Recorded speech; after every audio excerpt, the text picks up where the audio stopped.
2021년 11월 21일 주일 저녁 예배 성도와 함께하는 요한계시록 우리 함께 보도록 하겠습니다.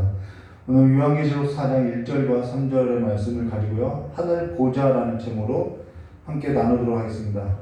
예전에 이 요한계시록 설교할 때는 이 4장 전체를 설교 부문으로 해서 함께 나눴는데요, 지금은 두세 번에 걸쳐서 함께 나누도록 하겠습니다. 그러면은요, 우리가 요한계시록에 있어서 함께 생각해두고 기억할 것이 뭐냐면요, 요한계시록은 시간 순서 배열이 아니라는 것입니다. 물론 요한계시록에 있어서 시간 순서적 배열을 두고 해석하는 경우도 있다는 것이죠. 그러나 요한계시록은 시간 순서 배열이 아니라 의미 논리적 배열이라는 것입니다.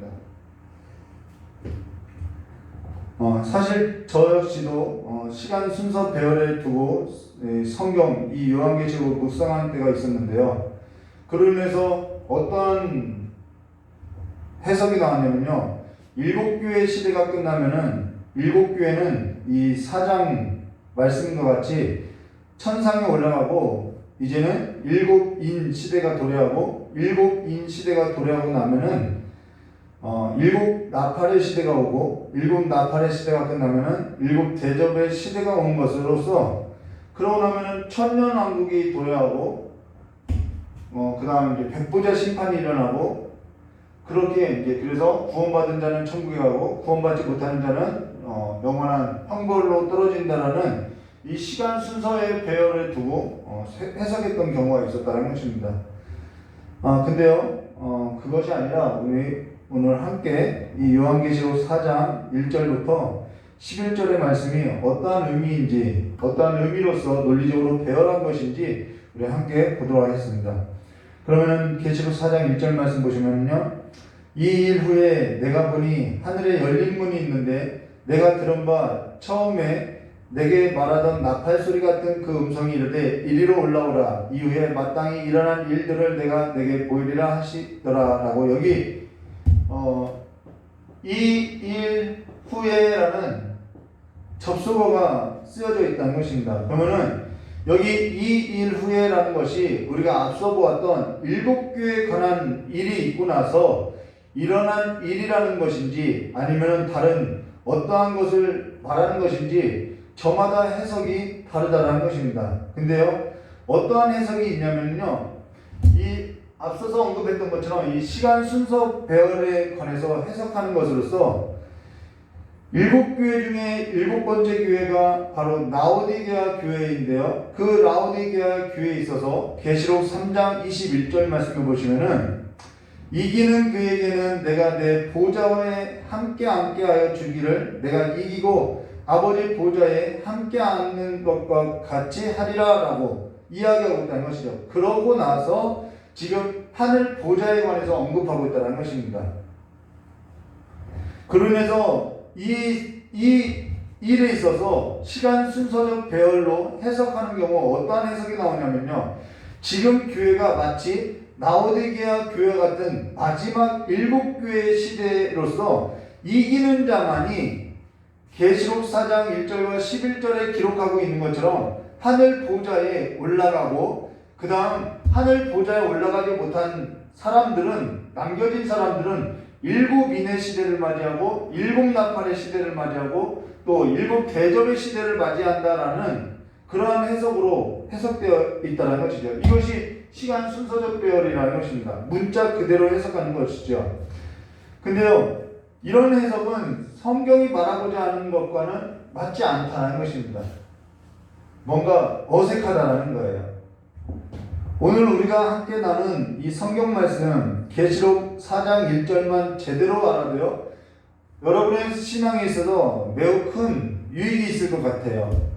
여기 이 일 후에라는 이 접속어를 우리 함께 볼 것인데요, 오늘 여기 계시록 4장 1절에 이 일 후에라는 것은 어떠한 사건이나 어떠한 문장 뒤에 기록되어야 하느냐 하면은 계시록 1장 19절과 20절의 말씀, 그 문장 뒤에 쓰여져야 한다는 것입니다. 그래서요, 계시록 1장 19절과 20절 말씀 보시면은 그러므로 내가 본 것과 지금 있는 일과 장차 될 일을 기록하라 라고 이 문장 뒤에 와야 한다는 것이죠. 그러고 나서 계시록 1장 20절에 내가 본 것은 내 오른손의 7별의 비밀과 또 7 금초대라. 7별은 7교회 사자요 7 금초대는 7교회니라 라고 내가 본 것에 관해서 서술하고 있다는 것입니다. 쉽게 말하면은 지금 사도 요한이 내가 본 일, 그 본 것이 뭐냐면 7교회에 관한 것으로서 그 7교회에 관해서 서술하고 있고 그 7교회는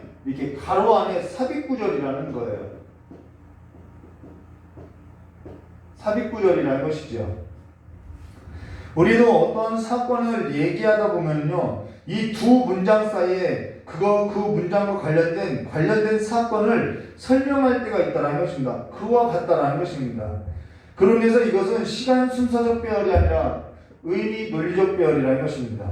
어떠한 논리를 가지고 논리적으로 설명하고자 한 것으로서요, 의미 논리적 배열이라는 것을 우리가 기억하고 계시록 4장 1절과 11절의 말씀을 들어야 한다는 것이죠.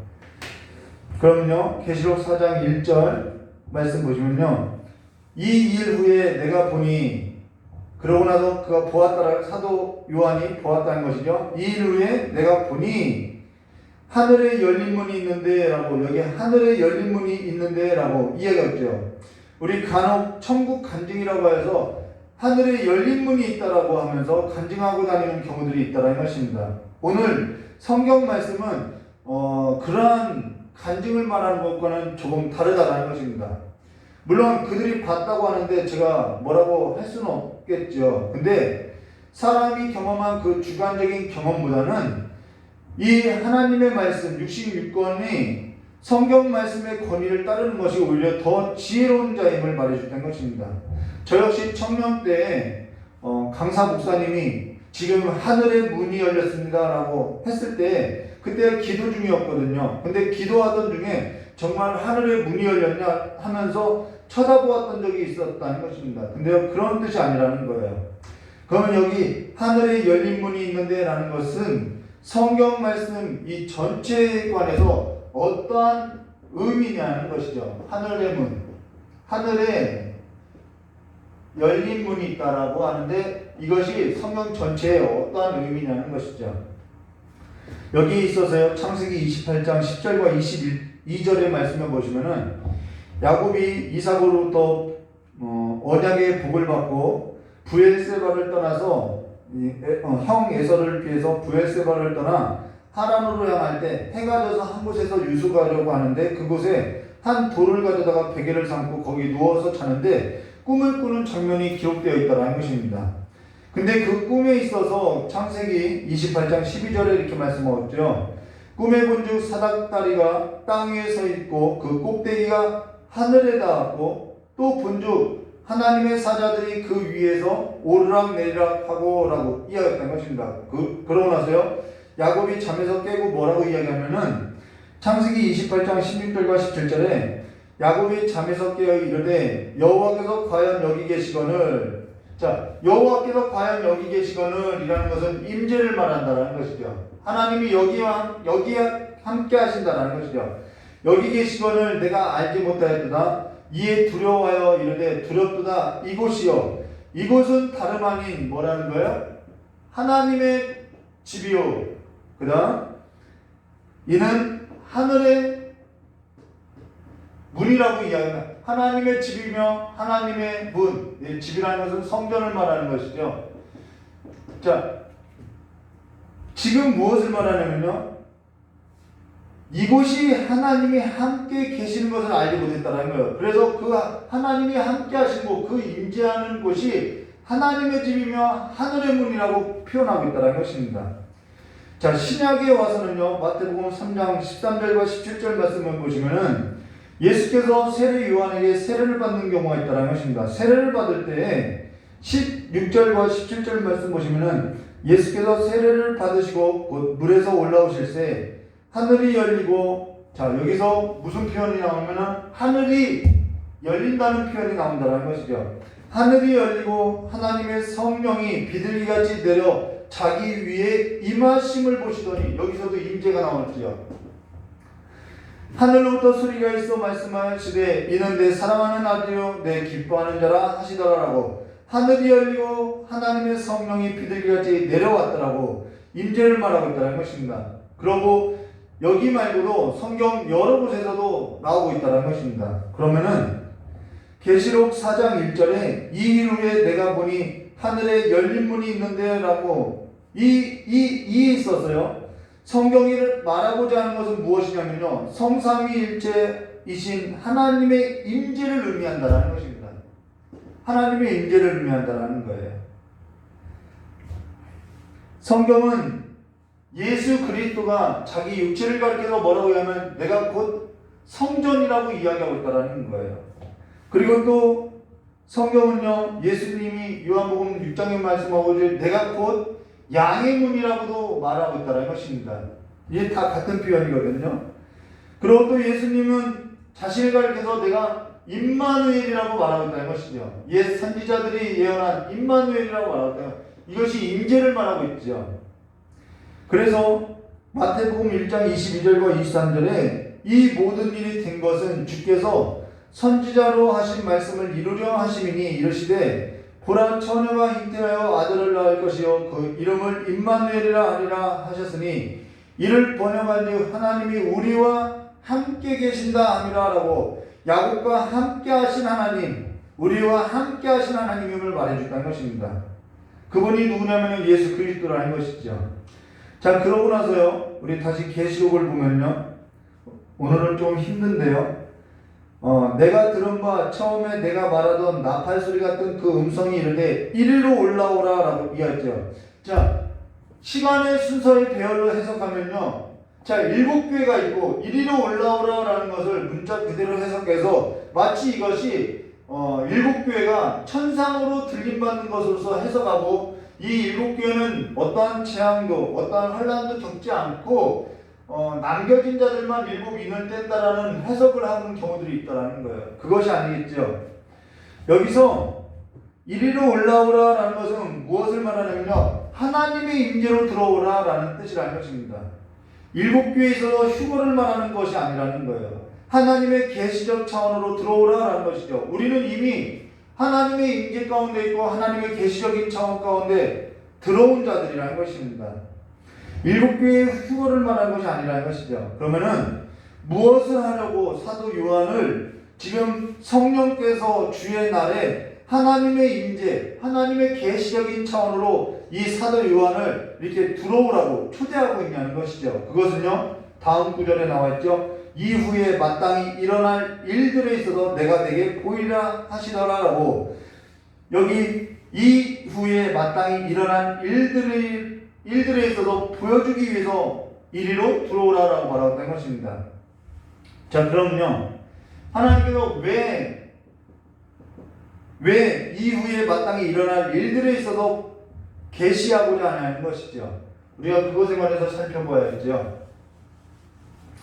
그리고 이후에 마땅히 일어날 일들이라는 것은 계시록 4장 1절과 11절의 내용으로서 무슨 일이냐면 하늘 보좌에 관한 일이라는 것입니다. 이게 우리의 최종적인 목적지라는 것이죠. 그러면요, 왜 하나님께서 이들에게 이 최종적인 그림에 있어서 보여주느냐?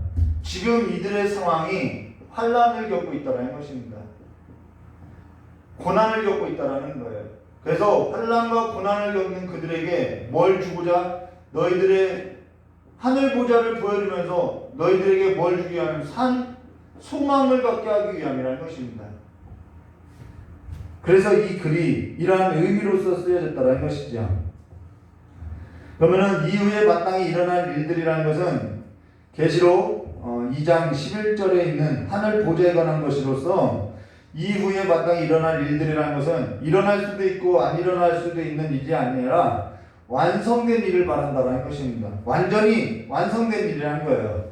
주께서 가르쳐준 기도와 같이 마태복음 6장 10절의 말씀같이 나라가 임하옵시며 뜻이 하늘에서 이루어진 것 같이 땅에서도 이루어지라 라고 한 이 하늘에서 완전히 이루어진 것이 땅에서도 이루어질 것을 구하는 것 같은 그렇게 완전히 이루어진 일을 말한다는 것입니다.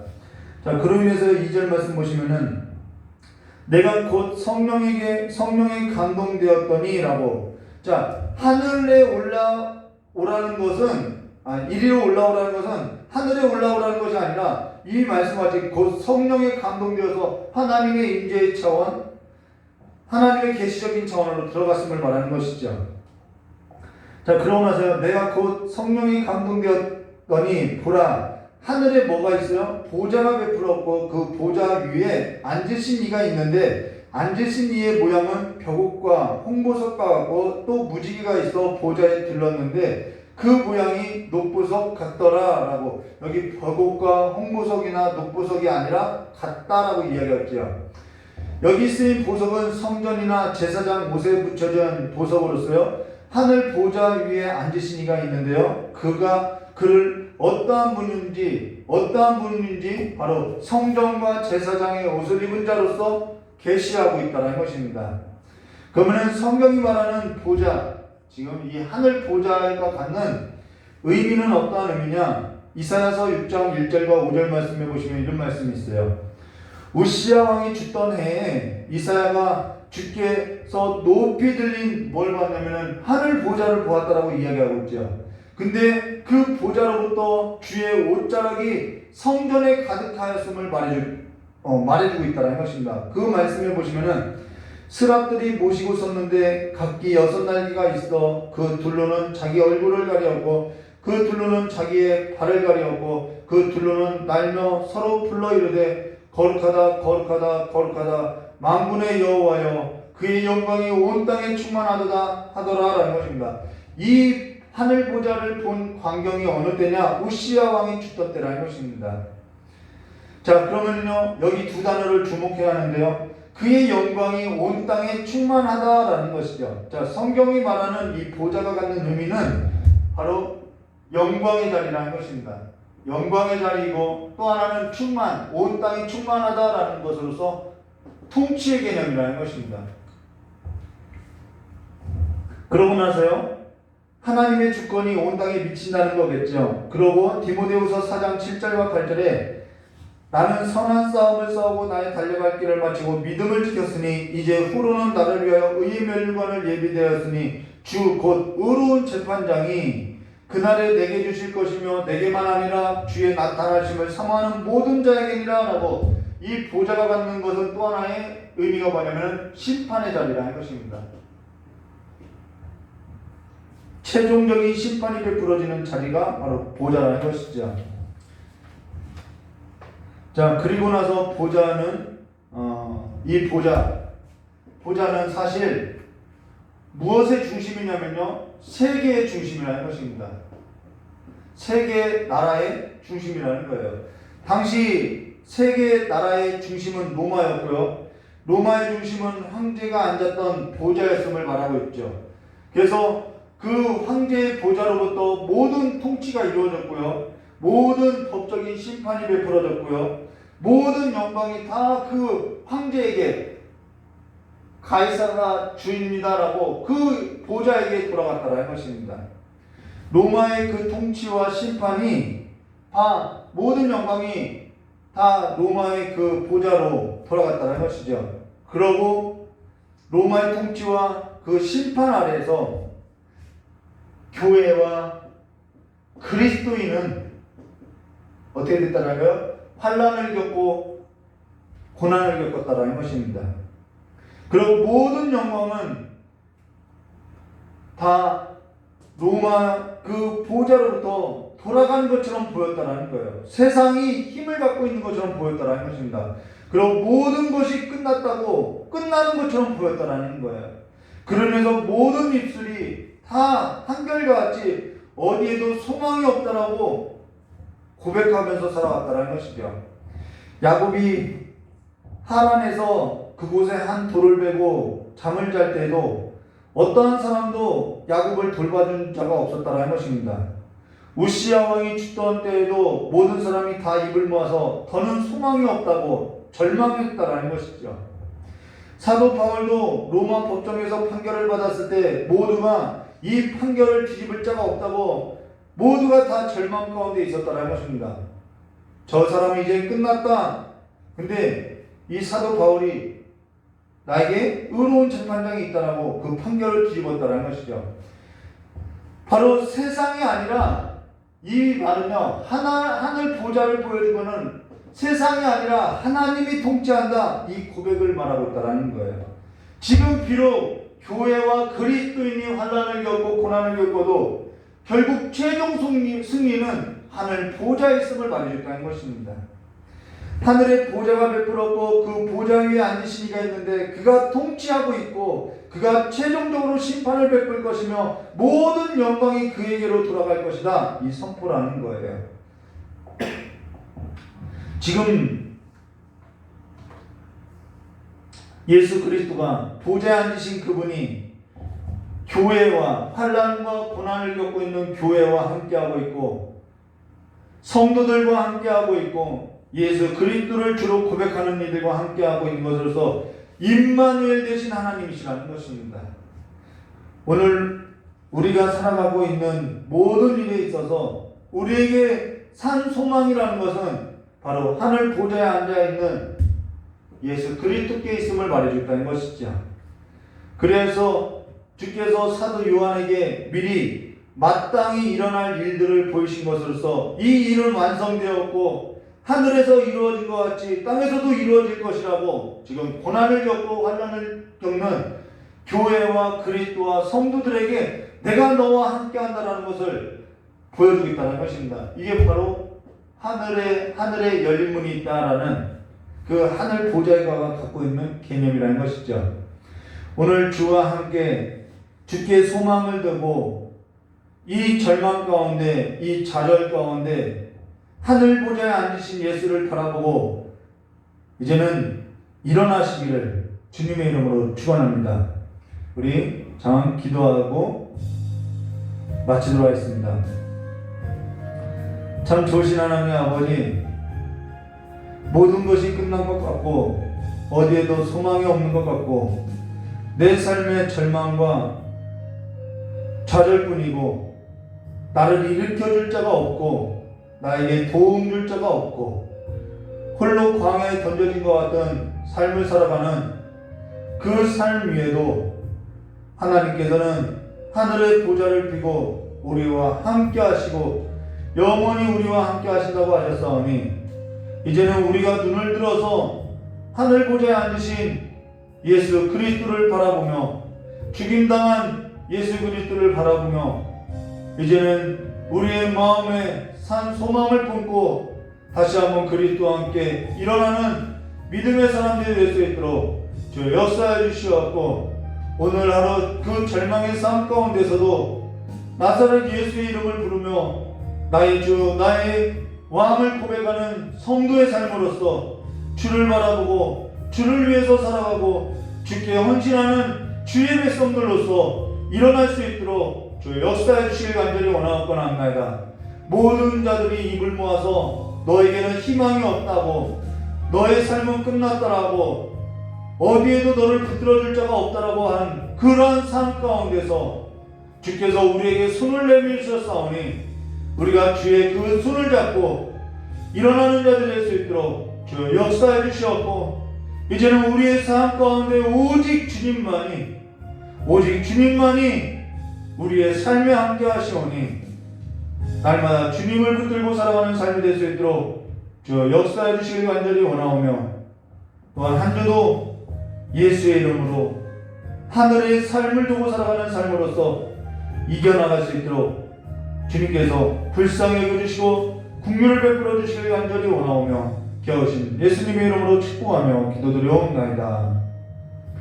이것으로 주일 저녁 예배 성도와 함께하는 요한계시록 마치도록 하겠습니다. 감사합니다.